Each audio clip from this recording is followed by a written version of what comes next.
Si tulikubaliana ya kwamba Laikipia hii imeteseka kwa miaka nyingi kwa mambo ya wizi wa ng'ombe na mambo ya ukosefu wa usalama na wananchi kukosa kuishi kwao kwa sababu ya magaidi na wakora na wale matapeli, watu wanaotuharibia amani. Mimi niliwahakikishia ya kwamba hiyo maneno ya ukosefu wa usalama sehemu hii tutakabiliana nayo na tutahakikisha kwamba mko na amani ya kutosha, watoto wenu wasome na nyinyi mfanye kilimo na maisha isonge mbele. Lakini pia tunaelewana jameni?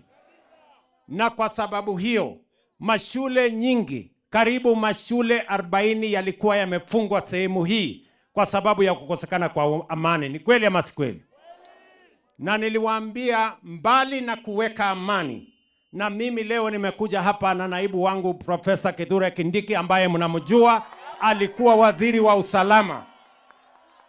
Si ndiye alikuwa waziri wa usalama hapa?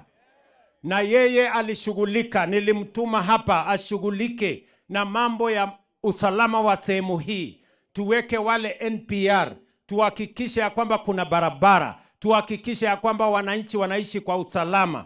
Mimi nikikuja Laikipia leo, mimi naelewa watu wa Laikipia kwa sehemu kubwa, almost 70-80% kumepatikana usalama hapa Laikipia. Ni kweli ama si kweli? Si ni kweli?